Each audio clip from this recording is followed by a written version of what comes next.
Muito boa noite, meus amados irmãos, na graça e na paz de nosso Senhor e Salvador Jesus Cristo.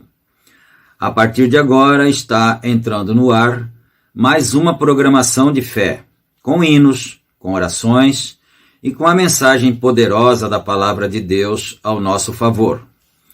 E dando início então neste culto, nós vamos ter uma palavra de oração, falando com o Senhor nosso Deus, humildemente, pedindo a Ele a bênção, a direção para este culto, a inspiração para fazermos tudo aquilo que seja correto, que seja a vontade do Senhor, para abençoar o povo de Deus, não é? E também nós vamos pedir perdão ao Senhor por nossos erros, nossas fraquezas, nossos pecados, e agradecer por tudo, pela vida, pelo dia, pela saúde, pela família, pelos irmãos, pelos amigos, enfim, pelo ar que respiramos, pela comida que comemos e a água que bebemos, e assim por diante, não é? Oremos então. Gracioso e poderoso Deus, Pai de nosso Senhor e Salvador Jesus Cristo, em nome de teu Santo Filho, nosso Salvador, nós estamos entrando em tua santa presença, Senhor, humildemente, com toda reverência. E antes de mais nada, nós pedimos perdão por todos os nossos erros, nossas fraquezas, nossas falhas, e também agradecemos ao Senhor pela vida, pelas vitórias, pelas bênçãos. Agradecemos ao Senhor pelo alimento que comemos, pelo ar que respiramos, pela água que bebemos, Senhor, porque tudo isso vem do Senhor para nós. Agradecemos pelos amigos, pelos irmãos, pela igreja. Agradecemos pelo profeta que o Senhor tem enviado para nos dirigir no caminho, para nos guiar ao trono de Deus, à graça de Deus, à vida eterna. Ó Pai amado, estamos agradecendo ao Senhor por tudo e pedindo a Tua direção para este culto, pedindo a bênção do Senhor para este trabalho, que nós possamos ter a inspiração para seguir em frente com este culto e que todos possamos ser abençoados mais uma vez nesta noite. E nós pedimos humildemente no precioso e poderoso e sacrossanto nome de nosso Senhor Jesus Cristo. Amém.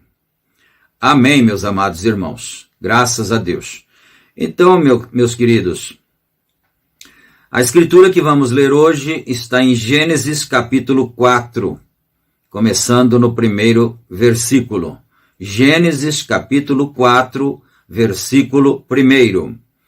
E depois da leitura, nós estaremos voltando a estudar a mensagem que Deus tem nos mandado através do profeta, que tem o título O Futuro Lar do Noivo Celestial e da Noiva Terreal, né?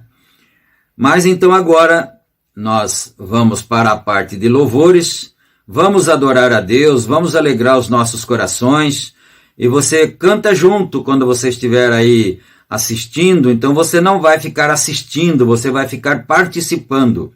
Cante junto também, adore ao Senhor, e Ele é digno de todo louvor, e Ele ama ser adorado e louvado pelos seus filhos, né?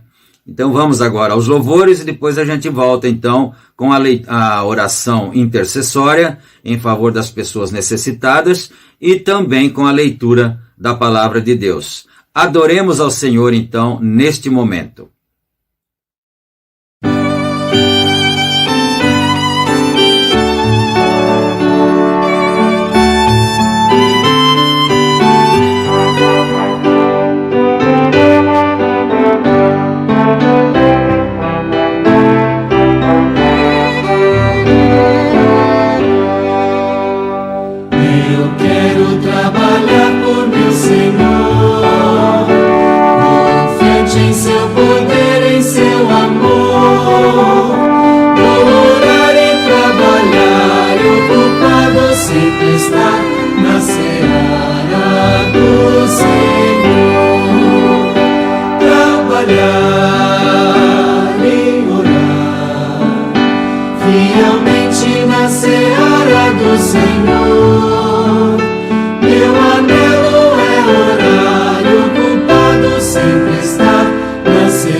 Jesus, nosso guia, nossa luz, na seara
Cristo, minha nau, sobre o revoltoso mar, tão enfurecido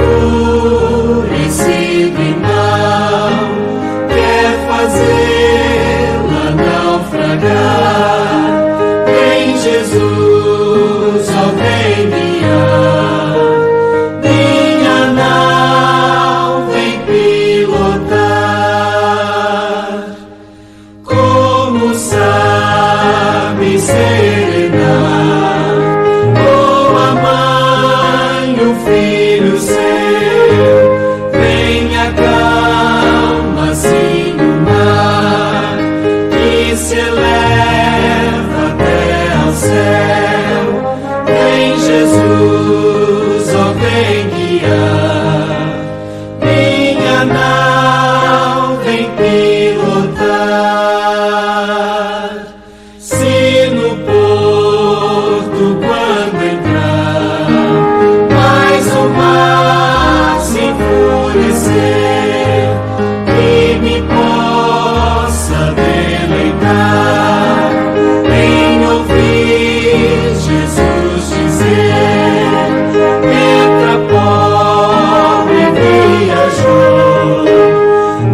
se revolta, as ondas nos dão pavor. O céu se reveste de trevas, não temos um Salvador. Não sente que morramos, podes assim dormir. Se a cada momento nos vemos, já prestes a submergir, as ondas atendem ao meu mandar. Sossegado seja este revolto mar, a ira dos homens, o gênio do mal.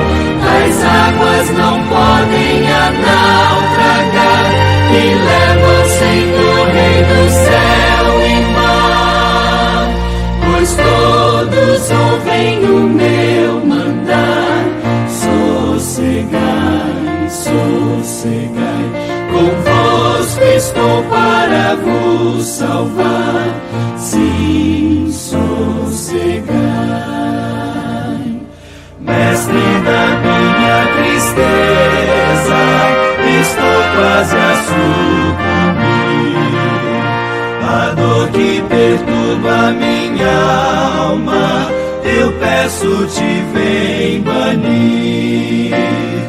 De ondas do mar que me encobrem, quem me fará sair? Pereço sem ti, ó meu mestre, vem logo, vem me acudir. As ondas atendem ao meu mandar. Sossegai, que seja este revolto mar, a ira dos homens, o cheiro do mal. As águas não podem a naufragar, e leva o Senhor, Rei do céu e mar. Pois todos ouvem o meu mandar. Sossegai, sossegai, convosco estou para vos salvar. Sim, sossegai. Mestre, chegou a bonança, em paz eis o céu e o mar. O meu coração vos acalma, que não poderá findar. Fica comigo, ó meu mestre, dono da terra e céu, e assim chegarei bem seguro ao porto destino meu.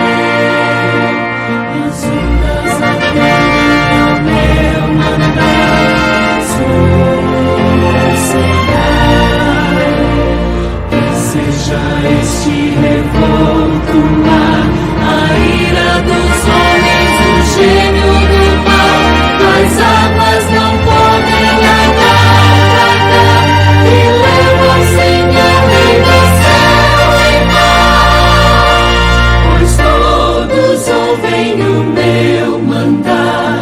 Sossegai, sossegai, convosco estou para vos salvar. Sim, sossegai.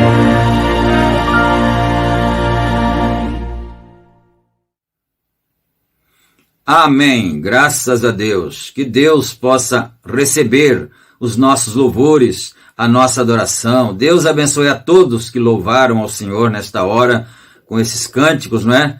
E que Ele possa receber a nossa adoração e que nos dê de volta as bênçãos que nós precisamos, em nome do Senhor Jesus Cristo, não é?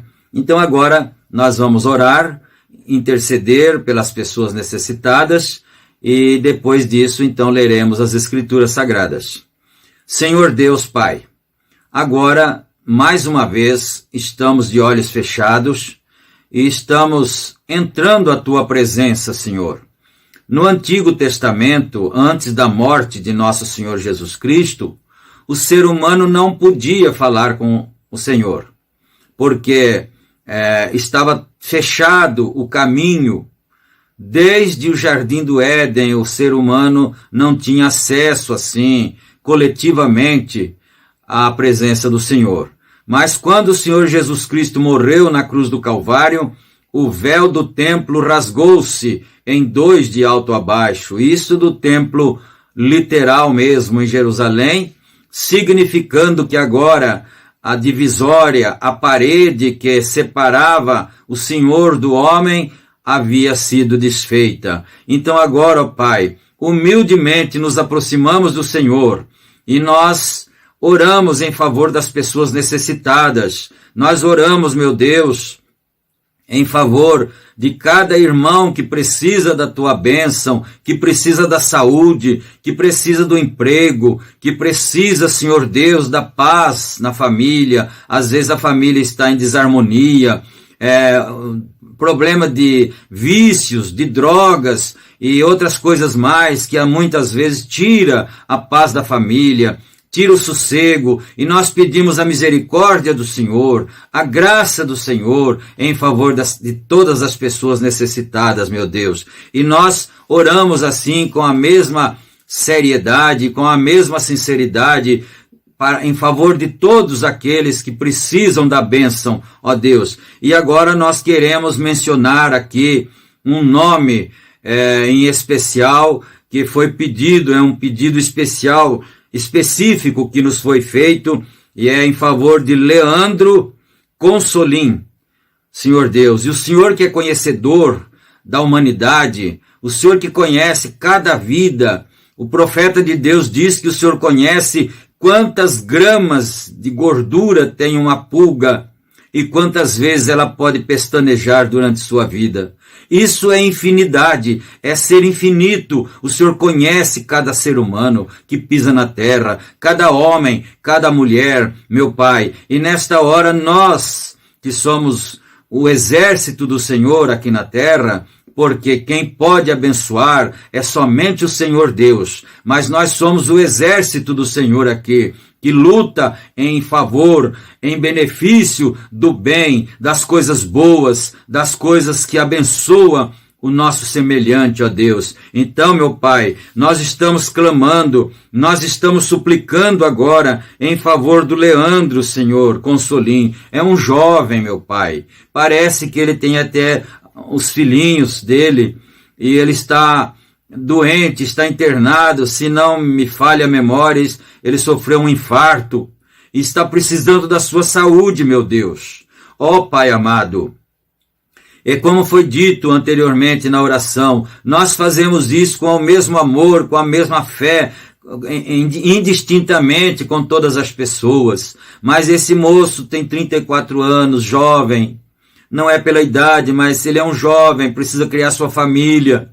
Ele tem sua esposa, tem seus filhos, tem seus pais, tem a família que está sofrendo. Ó Deus, e se o coração de um ser humano se compadece diante de uma situação assim, quanto mais não seria o coração do Senhor Deus, que é todo-poderoso, que é misericordioso, que é complacente. Então estende tuas santas mãos, meu Pai, para repreender a doença, repreender o mal. A morte quer roubar-lhe a vida, mas o Senhor disse: eu vim para que tenhais vida e a tenham em abundância. Em nome de nosso Senhor Jesus Cristo, Leandro, receba a bênção do Senhor, receba a vitória do Senhor, receba a graça do Senhor, a sua saúde. Aleluia, o diabo quer roubar a saúde, mas Deus está pronto para nos defender. O diabo é nosso inimigo, mas Deus é nosso amigo. Em nome de nosso Senhor Jesus Cristo, nós entregamos a vida de cada irmão, de cada necessitado, para a glória do teu bendito nome, e confiamos na tua misericórdia. Em nome de Jesus Cristo pedimos. Amém, Senhor. Amém. Graças a Deus, meus amados irmãos, que o Senhor Deus possa ter recebido a nossa oração. A Bíblia diz que quando nós oramos, o anjo do Senhor passa com uma salva de prata, recolhendo as nossas orações para levá-las até a presença do Todo-Poderoso, do Senhor nosso Deus, não é? Amém, graças a Deus. Então vamos aqui agora com a leitura da palavra do Senhor, como já foi anunciado. Gênesis capítulo 4, versículo 1. Bem, para os que acompanharam o culto de ontem, nós chegamos em um parágrafo da mensagem, acho que foi 259, se eu não estiver enganado, e alguém havia feito uma afirmação ao irmão Brana, que quando nasceu Caim, Eva disse, alcancei do Senhor um varão. Então nós vamos ler essa escritura aqui, e se você tem a sua Bíblia, você pode acompanhar, se não tem, é só ouvir, não é? Mas vamos acompanhando aqui então. Versículo 1 do capítulo 4 do livro de Gênesis. E conheceu Adão a Eva, sua mulher, e ela concebeu e deu à luz a Caim, e disse, alcancei do Senhor um homem. E deu à luz mais a seu irmão Abel, e Abel foi pastor de ovelhas, e Caim foi lavrador da terra. Amém. Apenas esses 2 versículos, não é? E que o Senhor Deus acrescente as suas bênçãos a essa leitura. Bom, o profeta irmão Brana, lá na mensagem que nós vamos ler daqui a alguns segundos, ele está dizendo que Caim não era filho de Adão. Isso pode assustar um pouco, você não vai cair da cadeira, né? Você tem que ficar firme aí, porque a coisa é séria mesmo. Isso aqui não vem pelo conhecimento humano, não, pelo intelecto. Então, mas se você acompanhar, porque é assim, se você for comer um frango assado, e você encontrar um osso no meio do frango, que é claro que você vai encontrar muitos ossos, não é? Você não precisa jogar a carne. Você joga só o osso, come a carne e joga o osso, não é? E assim por diante. Então, quer dizer, se você muitas vezes pensar que isso pode ser um osso, mas não jogue todo o frango fora, não. Não jogue toda a mensagem fora. Não abandone porque você não entendeu essa parte ou não concordou, né? Segue em frente ou siga em frente e certamente você poderá ser abençoado. Todos nós poderemos ser, não é? Então aqui no verso 1 diz, e conheceu Adão a Eva, sua mulher, e ela concebeu e deu à luz a Caim. E disse, alcancei do Senhor um varão. Então, ontem eu ainda falei, vamos ver como que o irmão Brana vai sair dessa situação, né? Mas a gente fala assim a título de brincadeira até, porque ele já explicou pra gente como é que é isso, né? Então, aqui eu fiz questão de ler 2 versículos, justamente para mostrar um detalhe para os irmãos. Verso 2, e deu à luz mais a seu irmão Abel. Você prestou atenção? Então, no verso 1 diz, e conheceu Adão, sua mulher, e ela deu à luz a Caim, e disse, alcancei do Senhor um varão. Seguidamente, no verso 2, e deu à luz mais a seu irmão Abel. E Abel foi pastor de ovelhas, e Caim foi lavrador da terra. Então, não precisa ser muito estudioso na Bíblia, não precisa ser um doutor em divindade para saber que Caim e Abel eram gêmeos, né? Porque aqui só teve um conhecimento, maritalmente falando, de Adão. E aí nasceram 2 filhos, né? Agora, ainda você pode dizer, mas ainda não clareou nada não. Mas está começando a clarear já. É como a estrela da alva, assim, quando está de manhã escuro, de noite, de madrugada, né? Depois começa a querer diminuir a escuridão. É porque a estrela da alva vem subindo e logo mais atrás um pouquinho vem o sol, né? Então está começando a clarear, sim.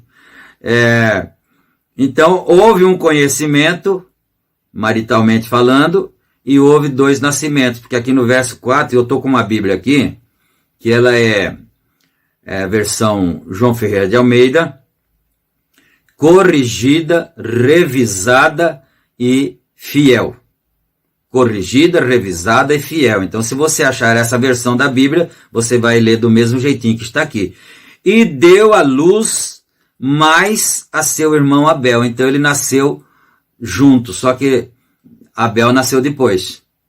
Caim nasceu primeiro e Abel nasceu depois, né? Então, eu só fiz essa base aqui porque agora nós vamos voltar para a mensagem e o irmão Brana vai continuar explicando isso para nós, né? Então, eu vou sair daqui agora. Vamos para a mensagem, que é a que nós já estamos estudando e que já foi previamente anunciada também, né? Que é o futuro lar do noivo celestial e da noiva terreal. E se você por acaso está assistindo ou acompanhando este culto de hoje, e você gostar, então eu quero adiantar isso, a gente faz isso sempre no final do culto, mas eu quero adiantar agora.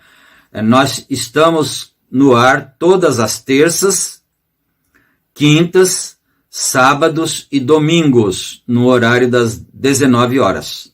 Então, nosso culto vai para o ar nesse horário.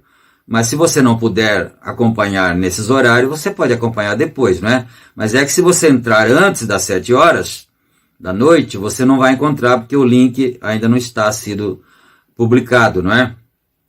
Mas então vamos aqui no parágrafo 260 dessa mensagem, o futuro lar do noivo celestial e da noiva terreal. Notem, você toma, então agora ele vai explicar o assunto de Caim, né? Notem, você toma uma semente e a semeia aqui fora no campo, onde há trigo, e então semeia abrolhos ali fora. Então você pode pegar um quintal de casa ou na sua roça mesmo, se você quisesse, né? Você semearia trigo e depois semearia abrolhos. É claro que ninguém faria isso, semear abrolhos. O abrolho nasce sem ser semeado. Então esse é um tipo também, porque Adão não semeou Caim. Ele veio, porque quando o Senhor Jesus Cristo fez aquela parábola do trigo e do joio, ele disse assim, que o joio, o trigo foi semeado pelo lavrador, pelo dono da terra. Mas depois veio o inimigo, enquanto os homens dormiam, e semeou o joio. Esse é um tipo lá do começo do mundo, lá de Adão e Eva, porque atrás, um pouco, no trecho de ontem, o irmão Brana já explicou que a mulher é uma terra, onde se semeia a semente do ser humano, não é? Isso aí não é novidade para ninguém, todo mundo sabe assim. A mulher é a terra, é a matriz, onde é semeada a semente da vida do ser humano. Então ele diz, você pega um pouco de trigo e vai ali e semeia numa parte da terra. E depois você pega um pouco de abrolhos, né, e vai ali fora e semeia também. Aí ele diz aqui, não me importa, o mesmo sol e a mesma chuva trazem a vida a essas duas sementes. Quer dizer, o mesmo sol que Deus mandou para crescer o trigo, e a chuva também, é o mesmo que ele permite que cresça o espinho, o abrolho, né? Então, é a mesma coisa, a mesma terra, o mesmo sol e a mesma chuva.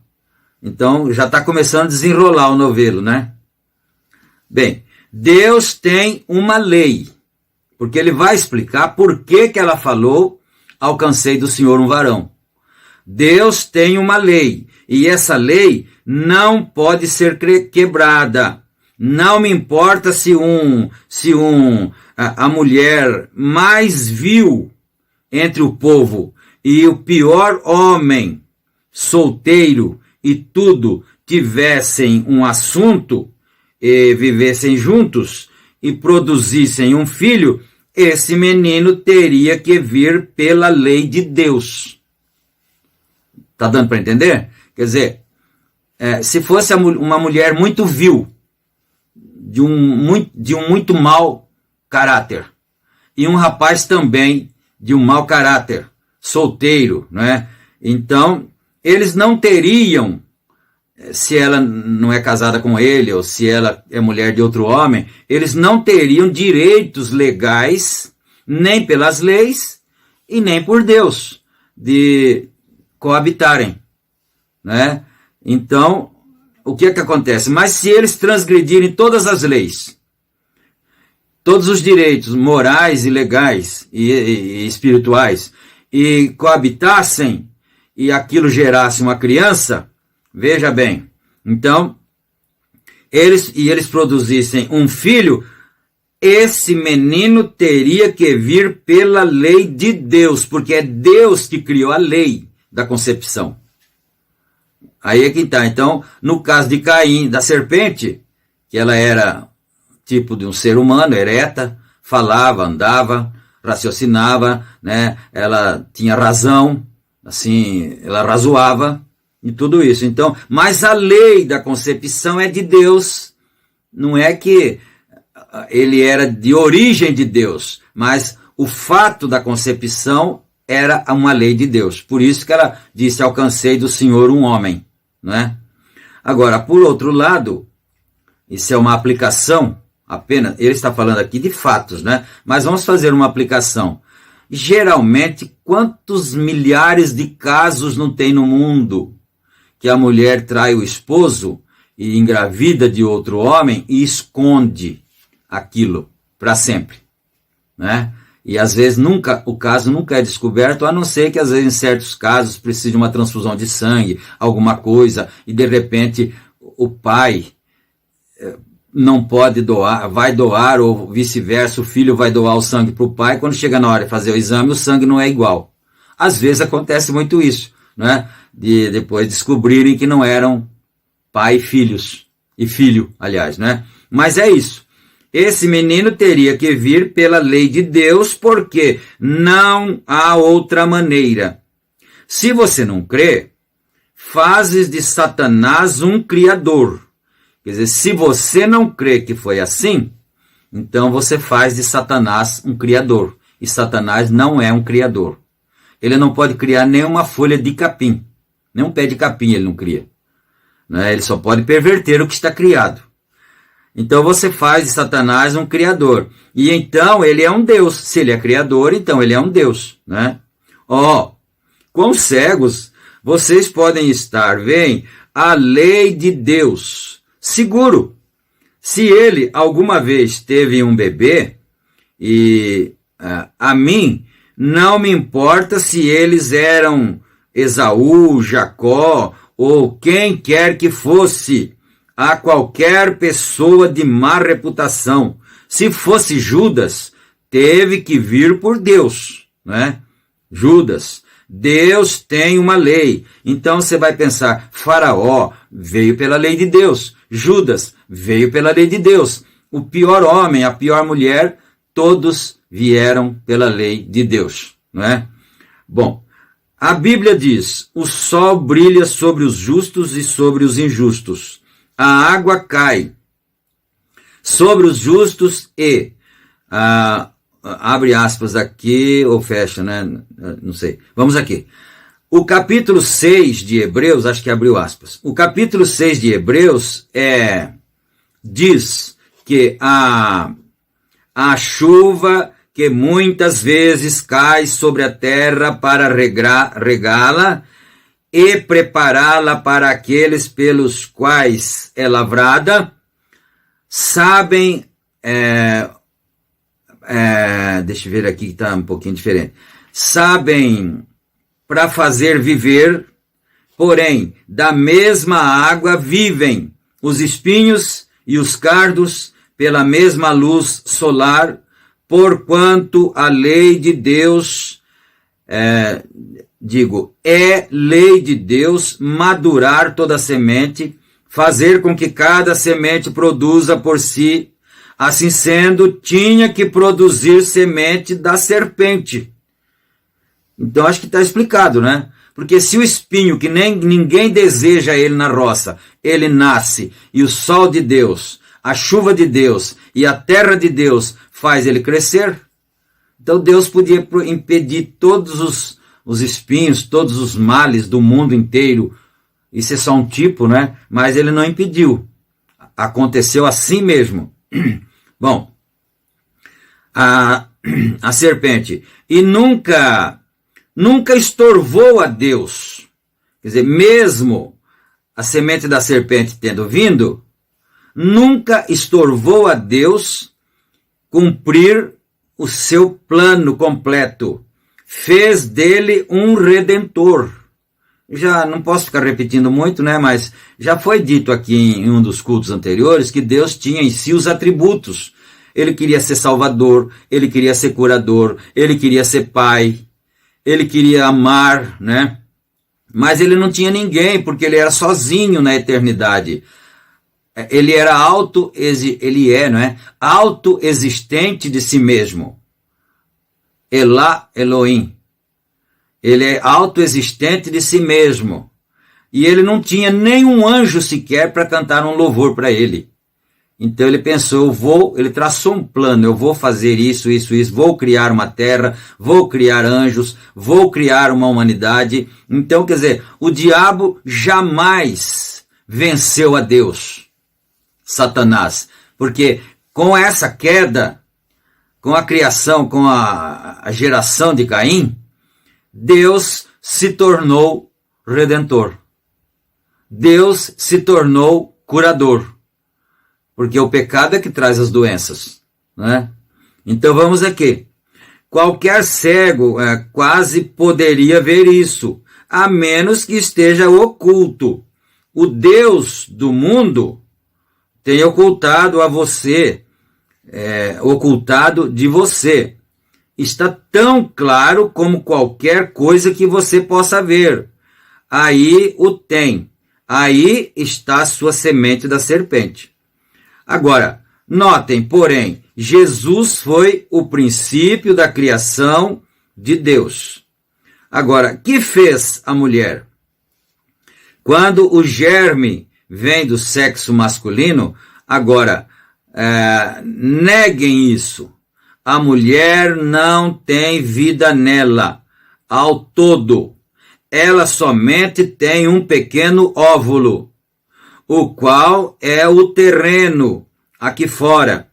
Como você toma um terreno e o ara e o põe um regador nele e tira todos os germes fora dele e não...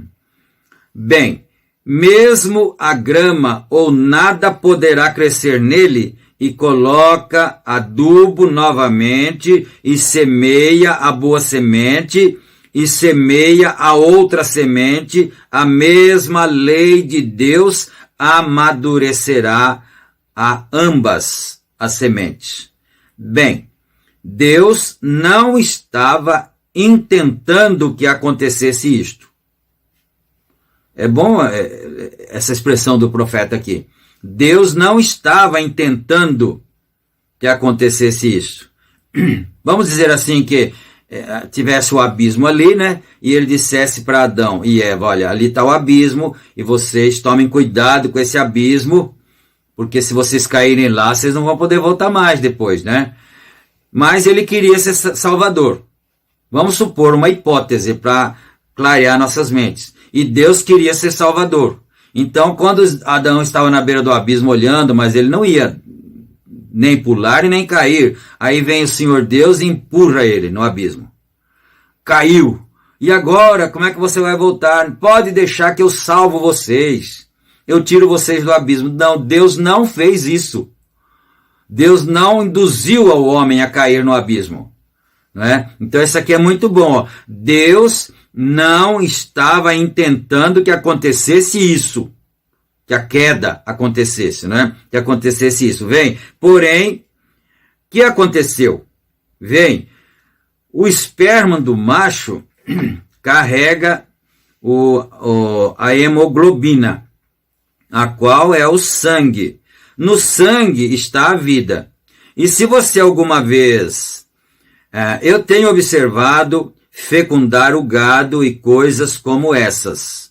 O irmão Shaker e eu, levando-nos de um lado a outro e os doutores, e assim sucessivamente, observando como aconteceria.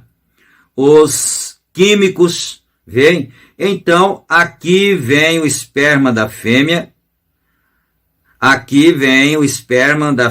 o que é um grupo de óvulos. Eu fiquei um pouco assim, pensando que ele tinha errado, né? Porque a fêmea tem o óvulo, e o macho tem o esperma, né? Então, aqui vem o esperma da fêmea, o que é um grupo de óvulos.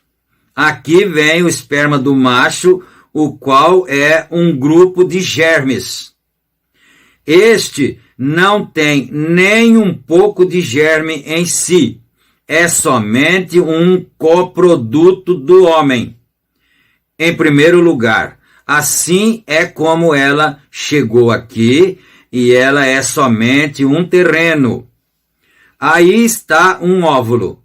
Tem um terreno fértil para esta vida. E esta vida se instala e avança. Há um mistério como esse. Talvez você diga, bom, o primeiro encontra, o resto morre. Bom, quem o determina?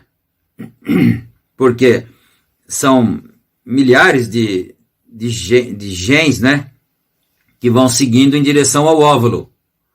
Quando o espermatozoide é lançado no ventre, não é? Então, são milhares de genes que vão seguindo, de espermas, né, que vão seguindo em direção ao óvulo, assim, pleiteando a entrada do óvulo. E aí, um entra, os outros morrem. Aí ele disse aqui, bom, quem determinou a quem deveria entrar e quem deveria morrer? Então, só para clarear a mente, né? Quem determinou? Bom, o primeiro será o primeiro na frente, o primeiro óvulo na frente e o primeiro germe. Não. Possivelmente seja um óvulo diretamente atrás no fundo, no meio do esperma, subirá um pequeno germe e o encontrará. Mostra que alguma inteligência determina se vai ser louro, moreno, se há de ser pequeno, grande, macho ou fêmea, vem? Você não pode fazer nenhuma outra coisa acerca disso. Então, ele está dizendo aqui, alguém diria, é o que foi mais depressa, entrou na frente, né? Ele falou, não é. Às vezes é o que está para trás, né? Porque há uma inteligência que dirige aquilo. Isso é uma coisa muito sublime, né? Que acontece, que é a geração de uma vida. Você já pensou nisto? Trazer uma vida ao mundo, né? Então, acerca disso, não funcionará. Você pode misturá-los e tudo, não fará nenhum pouco de diferença. Deus o determina. Quem é que vai viver, né? Deus o determina. E depois de um momento, um pequeno germe se arrasta para esse terreno, o óvulo, que aí há nele uma semelhança de um pequeno rabo meneando-se, cai, e ali começa a espinha dorsal do bebê, que é ela. Então, ela não tem semente, a mulher, né? Ela não tem semente, tem um terreno para receber semente. Assim que surgiu a semente do inimigo, enquanto o bom semeador saía semeando a boa semente, e o inimigo vinha atrás semeando a semente corrompida. Porém, a chuva cai sobre os justos e injustos. Então, foi aquilo que o Senhor Jesus Cristo tinha mencionado, né? Sobre a boa semente e a má semente. Ele disse, a boa semente são os filhos do reino. E a má semente são os filhos do maligno. E aí ele fez a comparação do homem bom que semeava a boa semente e depois o outro semeava a semente ruim, não é? Muito bom. O sol, tudo tem que crescer. Jesus disse, deixai-os crescer juntos. Aquele dia serão atados em molhos os joios, e eles estão atados em molhos agora, em grandes organizações, indo ao grande feixe, o Concílio Mundial de Igrejas. Se alguém pensa que o Concílio Mundial de Igrejas é uma coisa de Deus, você está enganado. O Concílio Mundial de Igrejas não é uma coisa de Deus. Eu sei que eu vou ter 99% de pessoas que vão ficar contra isso, que não vão aceitar, não vão acreditar nisso, que eu estou dizendo, não é? Mas o Concílio Mundial de Igrejas é um engano de Satanás, do diabo, para enganar as pessoas. Então é isso que ele está dizendo aqui, não é? E qual é o final? Tem de ser queimadas, porém o grão será tomado ao celeiro, onde ambos vivem na mesma coisa, na mesma água, da mesma chuva. Uma árvore cítrica, essa é uma árvore de laranjas, que produzirá. Teria que produzir nele, se ele enxertasse nele uma romã. Produziria limão. Produzirá laranja. Porém, não será uma laranja. Porém, está vivendo da mesma vida que a árvore da laranja. Ou seja, de laranja está produzindo. Bom, então aqui ele disse o seguinte, que se você pega uma árvore cítrica, os que trabalham em enxerto de plantas sabem isso muito bem, não é? Se você enxerta um broto, um enxerto de limão em uma laranjeira, e os dois são cítricos, não é? Laranja e limão são cítricos, né? Frutas cítricas.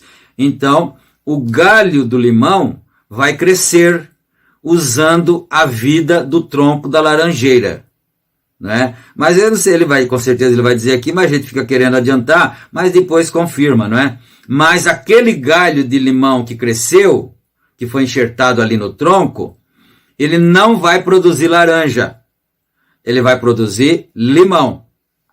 Os que trabalham em enxerto sabem disso, de cor e salteado, não é? Então, as denominações têm sido enxertadas na videira, que você pode dizer assim, mas existem tantas bênçãos lá, não é? Porque a organização religiosa, a denominação, ela sobrevive pela vida da videira, do tronco. Mas ela dá o seu fruto próprio. Na estação dela, ela dá o fruto dela. Mas ela não dá o fruto do tronco da videira. Porque ela foi enxertada, ela não nasceu. Ela não é natural da videira, não é? Bom, porque se eles reclamam ser cristãos, vivem por meio disso, Caifás foi. Vocês sabem o que ele era. E, naturalmente, ele ainda profetizou. Eles vivem por meio disso. Desejaria que tivéssemos uma semana e simplesmente poderíamos esquadrinhar este assunto e esclarecê-lo, tanto que você não falharia ao vê-lo. Agora, vou omitir algumas dessas coisas. Agora observem. Vou deixar assim, né? Agora observem. Vejam. Essas mais desenharem isto para a sua amada. Vamos ver aqui. Vejam essas mais desenharem isto para a sua amada. Acho que ele voltou lá atrás agora no Divino Construtor, né? que desenhou a igreja, a cidade para a sua amada morar, a gosto dela. Ele deve ter voltado lá, né? Vejam, essas mais desenharem isto para a sua amada e a noiva, desenhado em terno amor para a sua noiva. Recordem que o Espírito Santo desceu sobre Jesus, o qual Jesus era uma parte da terra. Por quê? O germe de Deus, a vida de Deus, foi desenhada no ventre de uma mulher. É isso certo? O qual era a terra. Muito bem. Então entrou a vida de Deus, assim sendo, ele foi o princípio da criação de Deus. Vem? E então, esse sangue de Deus que estava ali por esse germe, quando foi derramado no Calvário, caiu outra vez sobre a terra. Por quê? Para redimir a terra. O sangue do Senhor Jesus Cristo, que era também terra, não é? Mas era uma terra humana como nós, e o sangue dele caiu na terra e batizou a terra para remir a terra. Agora, tem sido justificada, tem sido santificada, chamada e reclamada, e agora está por receber seu batismo de fogo e ser purificada para Jesus e sua noiva. E vocês são estas partes que saíram dessa terra. Vocês são partes da terra. Teu corpo mostrado aqui na terra, num corpo, o corpo está para ser redimido. Porque a nossa alma já foi redimida, mas o corpo ainda não, né? O corpo está para ser redimido. Agora, a alma está redimida, porque estava em pecado. Assim sendo, Deus desce por processo de justificação, santificação, batismo com o Espírito Santo e redimiu sua alma. E você, sendo parte da terra, está redimida por meio disso. Você está no processo agora, está crescendo de contínuo. Teu corpo foi justificação sob o batismo de Noé, e amém. E sua carne, quando caiu aí, e a terra há de ser redimida por fogo. O lugar onde você vive, com o batismo do Espírito Santo, um lugar de morada para Cristo e sua noiva, a Nova Jerusalém. Observem esta cidade. Parágrafo 273. A terra, ocupe sua morada na terra agora. Você pode verdadeiramente, segundo disse esta mudança, a terra deve ser mudada, não pode tê-la deste modo. A igreja não poderia ir, o mundo não pode prosseguir depois do milênio, sem ser mudado. Vem? Ter tal lugar, então, terá que ser mudada, tal como nós devemos ser mudados pelo fogo santo. Agora, para condicionar e fazer um lugar para ele que será tido dentro de nós, isto é, o Espírito Santo. Notem agora, haverá suficiente espaço na nova terra? Sim, vem, suficiente espaço, será renovada, isto é certo, por meio do fogo, porém, o mar não será mais. Isso aqui é bom guardar, né? No milênio, depois, na nova terra, não vai ter mais mar, não é? Mas olha isso, o mar não será mais. Note, a cidade de 1.500 milhas quadradas. Agora, ouçam atentamente, enquanto nós desenhamos estas dimensões. Quero apagar o quadro por um momento. O irmão Brana se aproxima do quadro. Editor, ele está fazendo os gráficos lá no quadro, né? Então, agora ele vai dar as dimensões da Terra. Vamos ver se nós conseguimos, ou se nós conseguiremos, decifrar em quilômetros, não é? Quadrados. Vamos ver se vai dar aqui. Aqui há uma revelação profunda de Deus. Nenhuma destas outras trarei o resto disto, o Senhor permitindo. Notem agora, a Terra espera até que possamos, até passarmos no livro de Apocalipse. Vocês podem ver como ele a mediu por côvados e por estádios. 2.300. Assim sendo, agora, nos inteiramos que a cidade media 1.500 milhas quadradas. Sabem vocês quanto distante isso se estenderá? Eu o medi esta semana. Se estenderá desde Maine até Flórida, e desde as costas orientais a 600 milhas além ao oeste do Mississippi. Em outras palavras, a metade dos Estados Unidos só para a cidade. Então aqui já deu para ter uma ideia, né?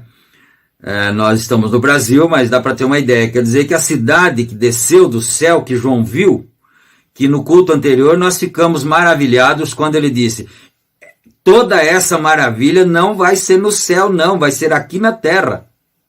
Toda essa maravilha. Né? Então, vocês, irmãos pentecostais, principalmente, que leem a Bíblia, que são sinceros, são honestos, e você sabe que vai acontecer um arrebatamento, não é? Nós acreditamos nisso, mas nós não vamos viver lá no céu, não. Depois do arrebatamento, a noiva volta para a terra, e aí ela vai viver aqui na terra. Então ele disse aqui que esta cidade vai ocupar quase a metade dos Estados Unidos só para ela. Você diz, aí não há espaço, haverá, quando desaparecer o mar, olha isto, hein, agora. Alguém diz, mas então o espaço não vai dar para a Terra nessa quantidade, não é? Então, não haverá espaço, haverá quando desaparecer o mar, porque quase que 4,5 dela está em água. 4,5, né? 4/5 por cento, né? É água da terra. E é isso, certo? A explosão, porque ele diz que vai explodir o H2O, vai explodir a água, né? Que acho que é um oxigênio e dois... Não, um hidrogênio e 2 oxigênios, acho que é assim, né? Bom, então... dela, então, em água, isso, ela explodirá, isso é certo. A explosão secará completamente o mar. Quando houver a explosão por causa do fogo, que vai queimar a terra, o mar vai secar, porque explodiu, queimou toda a água, evaporou toda a água, virou gases, não é? Então, o mar vai secar, né? Deixa eu ver aqui, porque às vezes eu saio fora um pouquinho da posição aqui, né? Assim, a explosão seca completamente o mar, faz brotar a terra, e recordem, 1.500 milhas quadradas. Que cidade! Mas recordem que o mar desapareceu e a largura e a altura são as mesmas. Isso faria 1.500 milhas deste lado, 1.500 milhas daquele lado e 1.500 milhas de longitude pela largura e pela altura. 1.500 milhas. Pense nisto. de de ouro transparente, e a cidade tinha um muro ao seu redor. Agora, necessariamente isso não quer dizer que por ser igual, diz, e os muros e o fundamento são iguais? Não necessariamente. E isso significa que não significa que seja um cubo, porque é assim, 1.500 milhas assim, 1.500 milhas assim e 1.500 milhas assim, né?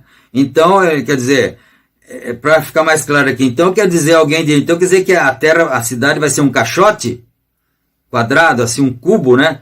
De lados iguais, tanto de assim como de assim e assim, né? A pessoa pode pensar, então a cidade será um cubo, né? Um caixote ou um quadrado? Há outra medida geográfica em que as dimensões são iguais. Esta é, sabe o quê? A pirâmide. Olha só, agora ficou mais... o sol começou a subir mais um pouco, já está ficando de dia. Agora, né? A cidade não vai ser um caixote, né? Então ele disse, há outras medidas. E qual é? A pirâmide em quadrangular e os muros são iguais.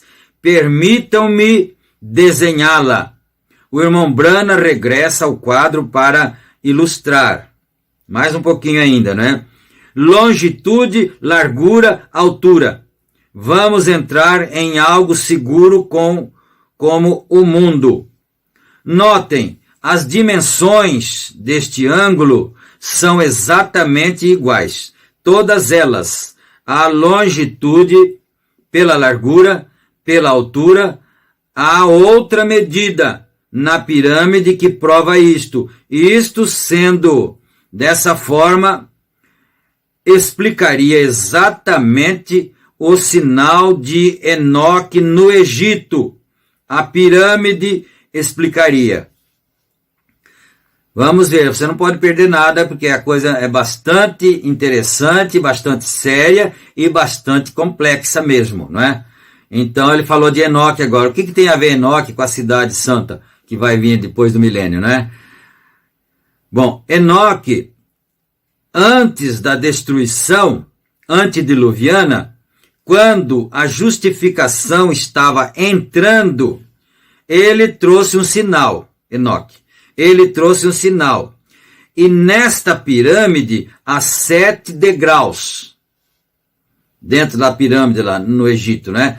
7 degraus que vão aos aposentos do rei. Então o aposento do rei era lá em cima, no degrau de cima, não é? Que vão aos aposentos do rei. Observem, no 7º degrau, se alguma vez você estudou as dimensões da pirâmide, o que sai para levar aquele que chega à presença do rei, observa qual a colocação em que se encontra ali. E você verá o dia em que está vivendo na pirâmide. Agora, Deus fez 3 Bíblias.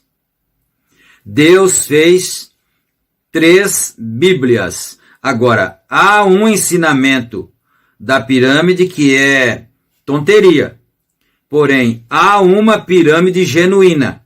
Vem, notem. Agora, a primeira Bíblia de Deus, ele fez 3. Tudo tem que estar em 3. Jesus vem 3 vezes. Ele vem uma vez para redimir, já veio, sua noiva. A próxima vez para levar sua noiva, né? A vez seguinte com sua noiva. Então ele virá 3 vezes na terra, Jesus. Primeiro ele veio, morreu para redimir a noiva. Depois ele vem nas nuvens para levar a noiva. E depois do casamento ele volta, ele vem na terra de novo com a noiva, né? É assim. Com a sua noiva, vê? Agora notem, quão maravilhoso vem, e essa pirâmide há 7 degraus, e então o aposento do rei, e nós estamos na 7ª era da igreja, né? Vai subindo a pirâmide, você já leu a mensagem, a estatura de um homem perfeito, você vê que ela tem 7 degraus, fé, virtude, ciência, temperança, paciência, piedade e amor fraternal, lá em cima, né? Então, degraus, e então o aposento do rei. E nós estamos na 7ª era da igreja, antes que o rei tome seu trono.